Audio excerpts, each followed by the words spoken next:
everybody, my name is Rebecca Black and I am the Bexa Boss Lady, and I run a reselling business online called Boss Lady Resale, but I also do lots of other side hustle stuff, and I am a blogger, so my blog is bexabosslady.com.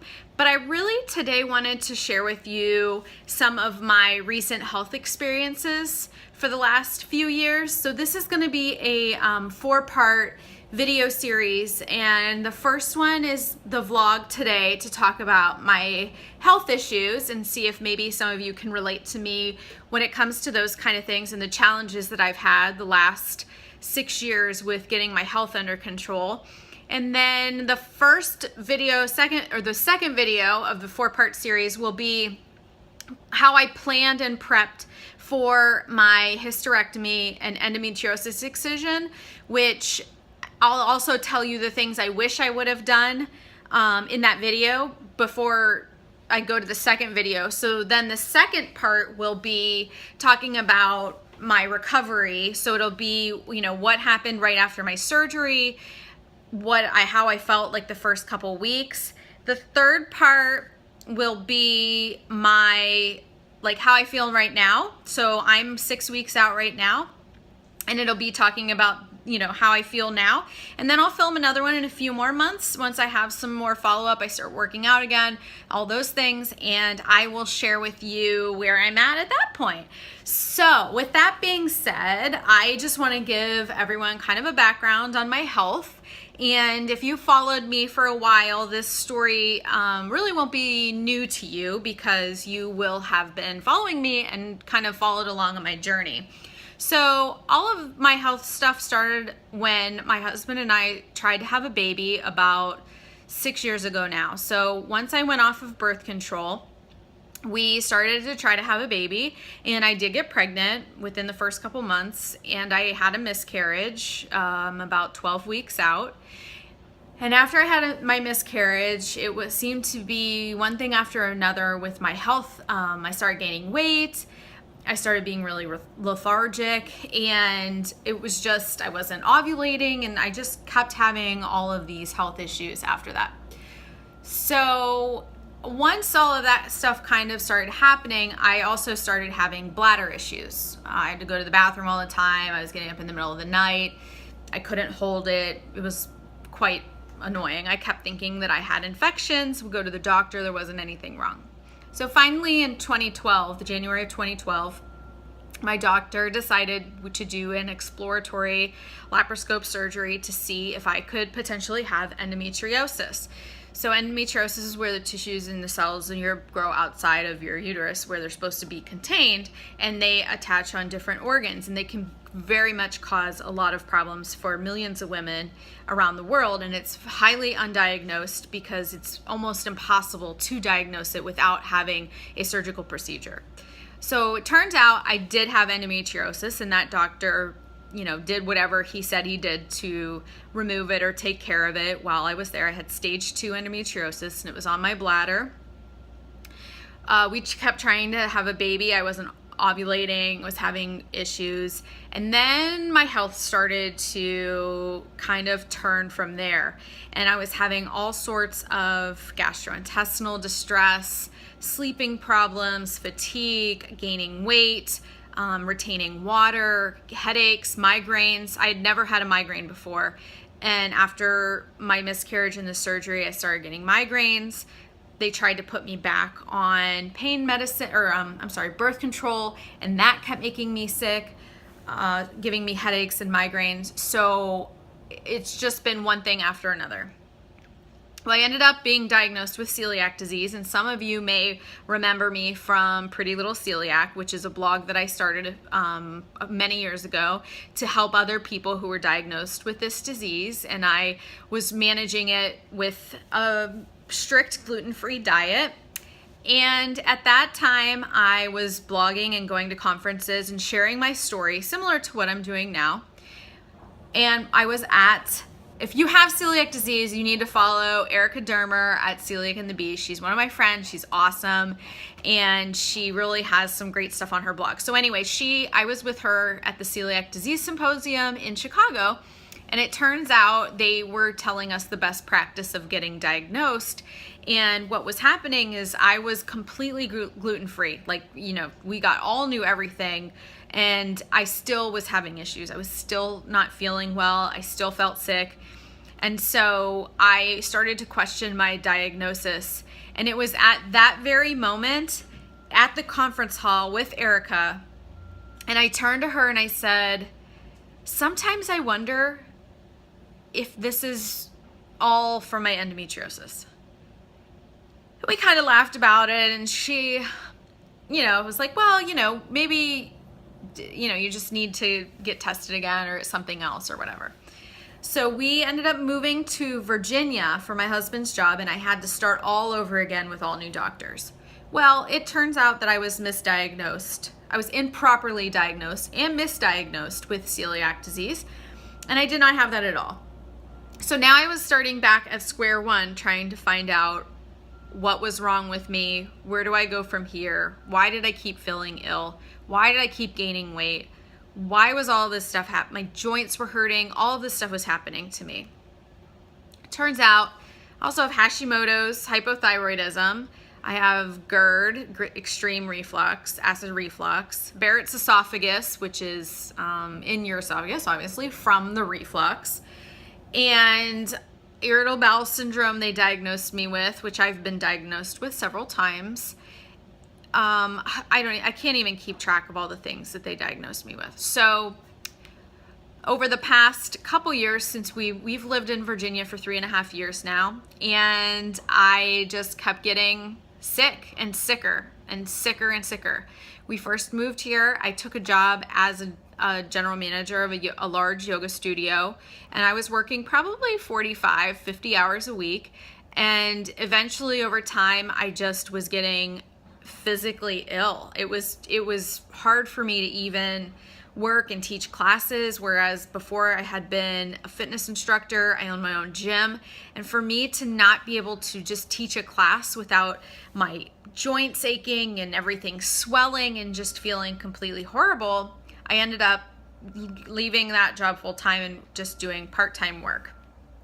Through a incidental finding in 2015, it was found that my kidney was failing, and that was due to a blockage. Now, if you have ever been to a doctor's appointment where they mention the word cancer and you possibly having cancer,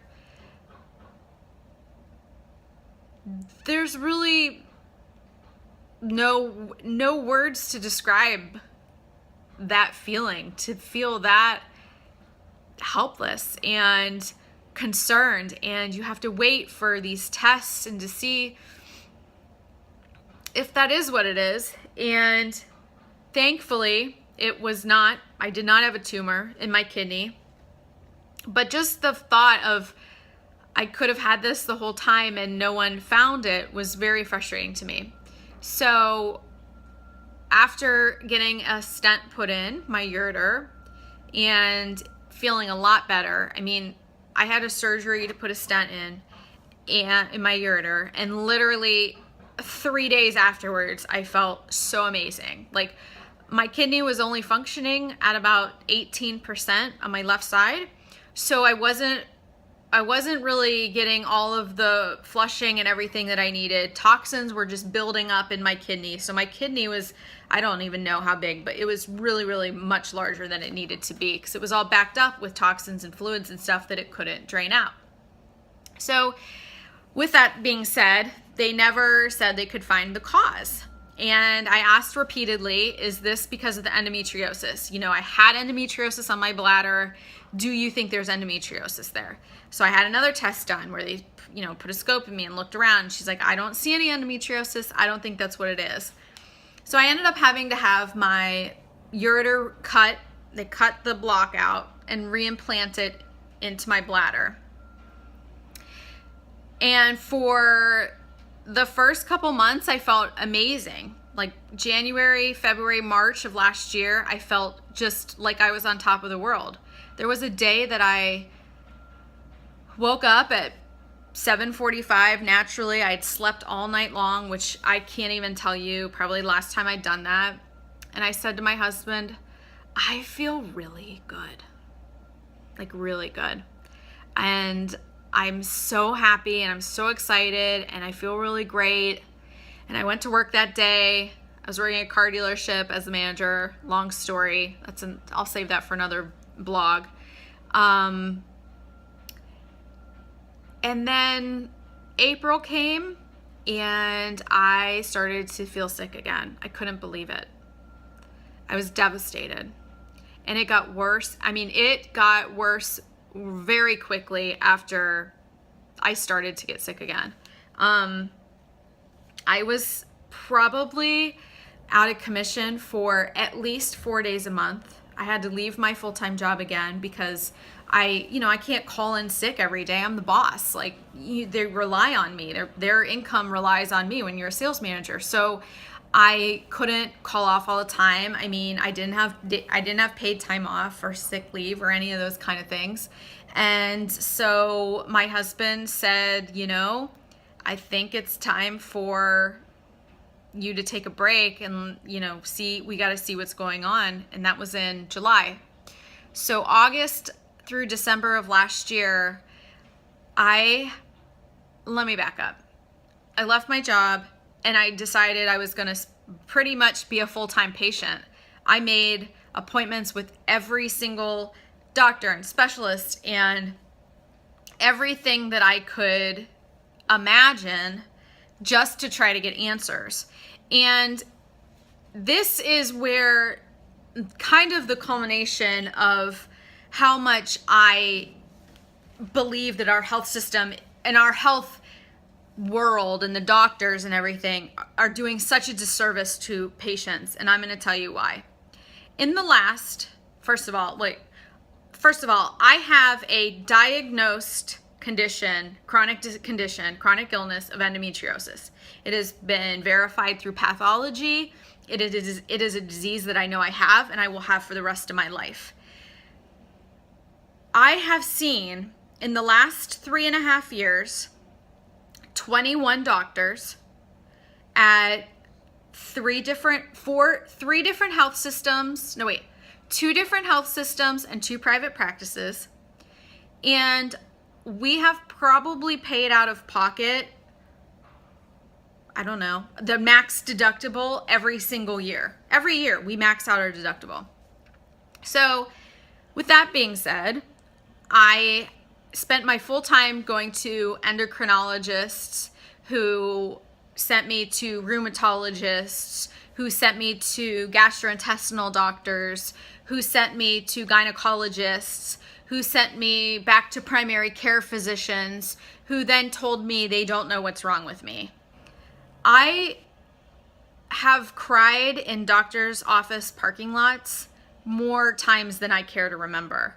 Just sobbing at the fact that I am so unbelievably frustrated and disappointed and saddened and wondering when my life is going to change. And that really is so hard. It really is the most difficult thing. I had a doctor's appointment yesterday and I was just going to get blood drawn. And I almost had I had a mini panic attack driving to the doctor's office because so many times I went in there with all of my symptoms, the fact that my joints were swelling all the time, the fact that my joints hurt, that I had swelling, my ankles looked like I was pregnant, my face looked like I was pregnant, not sleeping, headaches, getting migraines more frequently. I mean, just all of these things that no one could figure out why I was having them. My test results all kept coming back fine. I was fine. So after doing some of my own due diligence and doing some research on endometriosis, there are a couple private centers across the country that all they do is treat endometriosis. And for us, the closest one that I found was Dr. Setchkin in New York City. And he's a private practice, so he's not covered under our insurance, and he only takes certain cases. So I collected all of my medical results medical records from all of these different facilities, from Ohio State University, from Johns Hopkins University, all these private practices, from Inova Healthcare. All of these, I sent my old gynecologist, I sent them all up to his office. And finally, in December of last year, I got a call back and I was scheduled for an appointment in January with him. My very first appointment with him, I was sitting in there, and one of the weirdest things I had going on was this chronic left hip pain. And the sports medicine doctors told me to stop teaching spinning, indoor cycling, and to do rolling on it, and they could give me a cortisone shot and, you know, this, that, and the other about my left hip. And I never really did anything about it, but I started kind of paying attention to when I would get it, and it would be around the time of my monthly cycle, which I thought was very strange. So anyway, my first appointment with this doctor, I'm sitting in his office and I look over and I see this, you know, like a chart, like a billboard chart, and it's a woman's anatomy, and it's her legs, and it's her spine, and there are nerves going out of her spine down into different parts of her lower body. And one of them was the top of their thighs and their hips. And sure enough, almost every single one of the symptoms that I had been going to doctors for, doctor after doctor after doctor after doctor after doctor, was due to this endometriosis. So my surgery was scheduled. Now, a hysterectomy is not a cure for endometriosis, and I want to make this very clear. A hysterectomy does, once you have endometriosis, you have endometriosis for the rest of your life. It never goes away. It doesn't matter if you have your uterus, your ovaries, your cervix, whatever. It does not go away. I also found out that I have adenomyosis, which is another form of a disease, and it is just in your uterus. And so that can be cured by a hysterectomy. And so I made the decision to have a hysterectomy and remove the adenomyosis. I don't know how to say it. Adenomyosis. That's why I keep saying it. And have the endometriosis excised. Well, because of the nature of my symptoms, I had to have a gastrointestinal surgeon and a urology surgeon in with my doctor, my surgeon. So if there were endometriosis found in other organs nearby, that they could operate on those, and they work in tandem. So it turns out, thankfully, I did not have endometriosis on my bowels, which is a really, really good thing. But it was on my ureter, and it was on my bladder, and it was all over everywhere. And he spent, hours excising out my endometriosis lesions, plus, giving me a hysterectomy. So I just can't even tell you how relieved, yet saddened, yet angered and frustrated I was that I had this diagnosed disease that doctors kept pushing me off and not listening to me and treating me like I don't know what's happening, let's try this medicine, I've probably been tested for over 45 diseases. So I've been tested for lupus, fibromyalgia, and rheumatoid arthritis, all these thyroid, Cushing's disease. I can't even tell you how many diseases that I've been tested for, but I definitely have been tested for enough of them for my lifetime. And why I want to share my story with you is, number one, in my gut, I always knew that this stuff was caused by endometriosis. However, the doctors made me doubt that it was endometriosis. And because the doctors didn't know what endometriosis really was or what it did, that prolonged my treatment. So seriously, for the last 3 years of my life have been complete hell. So if you want to learn more about my journey, go on over to my website, bexabosslady.com, and it'll share more about who I am and my experiences, and I'll have some more information on there about all of this stuff. And stay tuned for part 2, 3, and 4 of this video series. I hope you enjoyed it, and as always, stick with your intuition, stick with your gut, and go from there. Thanks for watching. Bye-bye.